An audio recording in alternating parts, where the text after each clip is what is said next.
En el último mes, las bolsas de Estados Unidos presentaron pérdidas muy fuertes. Por ejemplo, el índice Standard & Poor's 500 cayó 8% en cuestión de pocas semanas. Esta reacción negativa en los mercados financieros forma parte de un panorama de incertidumbre por el rumbo que adoptó la política comercial en Estados Unidos bajo la administración de Donald Trump, que asumió hace 2 meses. En particular, los anuncios arancelarios propiciaron un deterioro importante del clima de negocios en ese país y provocaron temores sobre el impacto recesivo que puede tener este tipo de medidas en la actividad económica. Vamos a poner el foco allí, en el análisis económico. Vamos a evaluar cómo se está comportando la economía de Estados Unidos en este primer trimestre del año. Para eso estamos en contacto con la economista Delfina Matos, de la consultora Exante. Delfina, ¿qué tal? ¿Cómo estás? Buen día. Buen día, Emiliano, Romina. Muy bien, ¿ustedes? Muy bien. Delfina, ¿cómo está reaccionando la economía de Estados Unidos en estos primeros meses de la administración de Trump?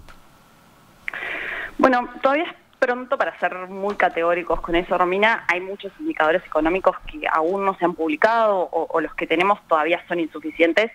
Probablemente la señal más adelantada que vemos es la fuerte caída en las bolsas que comentaba Emiliano recién. El índice S&P 500, que concentra a las 500 empresas más grandes de Estados Unidos, cayó 8% en el último mes. Otras referencias, como el Nasdaq, que contiene compañías tecnológicas, bajó 11%, y el Dow Jones de empresas industriales, 6%. Son movimientos realmente muy fuertes en poco tiempo. Eso de por sí no es una buena noticia, pero también hay que medir las conclusiones, porque no necesariamente quiere decir que estamos frente a un escenario recesivo para la actividad económica. ¿Y por qué decís eso, Delfina? Bueno, porque la economía de Estados Unidos venía creciendo a muy buen ritmo. El PBI aumentó 2,8% en el promedio de 2024. Esa fue una cifra mayor al promedio al que creció en las últimas décadas y sorprendió positivamente, dado que ocurrió a pesar de un contexto de condiciones monetarias más restrictivas. Entonces, desde ahí era razonable que la economía se modere un poco. También era razonable que se modere el mercado de trabajo y los datos de enero y febrero que tenemos van en esa dirección. La creación de empleos en estos 2 meses fue algo menor de lo que se esperaba y también menor el ritmo al que se venían creando los empleos el año pasado, pero eso no significa que sean indicadores de destrucción de empleo. Probablemente los datos que causaron mayor preocupación estos días son los que hacen al clima de expectativas. Los relevamientos de indicadores de confianza de las empresas o de confianza de los consumidores se resintieron bastante, aunque tampoco cayeron a niveles desastrosos. Para poner una referencia, la confianza de los consumidores está en niveles de hace 2 años. Entiendo, Delfina, eso que decís. A ver, pero en definitiva, si los mercados tienen reacciones tan grandes como las que venías comentando también, es porque hay preocupaciones en el desempeño económico de Estados Unidos hoy. Sí, sin duda. Preocupaciones hay y también hay buenas razones para que el foco del debate vuelva a centrarse en el crecimiento. El endurecimiento de la política comercial es central en esto. La agenda de imposición de aranceles que está llevando Trump parece responder a una lógica de escalar para negociar, pero en la nueva administración prevalece una visión mercantilista de preocupación por el déficit de la balanza comercial y una vocación de mayor proteccionismo. A la luz de los anuncios que se hicieron hasta ahora, ganan en probabilidad la materialización de escenarios con aranceles generalizados para todo el mundo y con incrementos particularmente fuertes con relación a algunos productos y a mercados específicos.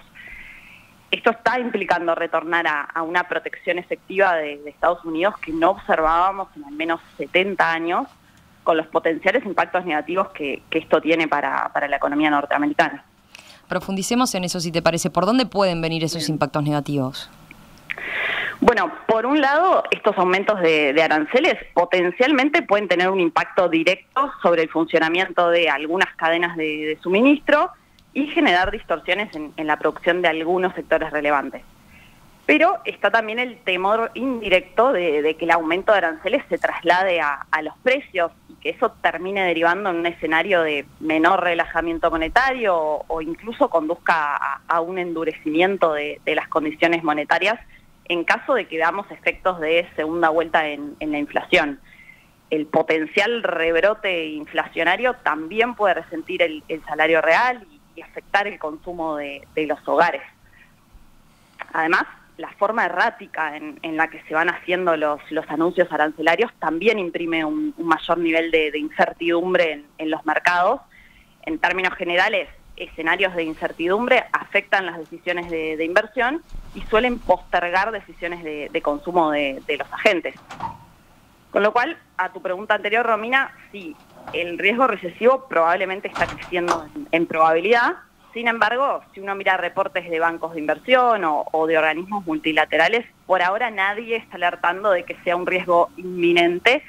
De hecho, algunos de ellos señalan que en el segundo semestre podrían haber algunas iniciativas de la agenda de Trump que de hecho puedan dar impulso a la actividad doméstica o al mercado accionario. ¿Cuáles vendrían a ser esas otras iniciativas de la agenda de Trump? ¿Te referís a las propuestas de recortes de impuestos, por ejemplo? Sí, eso y la agenda desregulatoria que se planteó en campaña. En materia de desregulación, por ahora no hubo avances significativos. Trump empezó por el lado arancelario. Uh-huh. Y en relación a lo fiscal, tuvimos el hito en estos días en el Congreso que se aprobó en principio un esqueleto del presupuesto. La política fiscal parecería que ahí tiene un espacio más acotado de lo que Trump había planteado. Lo que se aprobó permitiría extender la rebaja de impuestos a las personas físicas, pero no deja lugar a recortes de tasas corporativas o bajar otros impuestos. De todos modos, ese es un tema al que probablemente todavía le falte tiempo político y siga durante mucho tiempo en la agenda.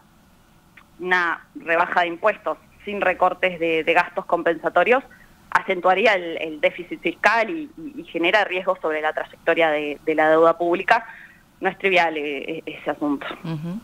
Justamente sobre los recortes de gastos del gobierno federal, digamos que recibimos noticias casi a diarias, ¿no? Sobre las medidas que viene llevando y liderando Elon Musk. Ahora, ¿cómo impactan este tipo de recortes en la economía? Bueno, podríamos pensar que el ahorro en materia de gasto es necesario por lo que decía antes, de que Estados Unidos sostiene niveles de déficit muy elevados, de más de 6% del PBI, y la preferencia política de este gobierno es hacer espacio para una rebaja de impuestos.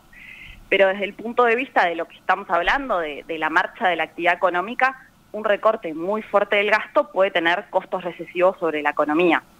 De todos modos, hasta ahora los datos que se publicaron sobre la evolución de gastos del Tesoro, que son hasta febrero, no muestran grandes cambios. De hecho, el gasto del Tesoro en febrero fue el máximo.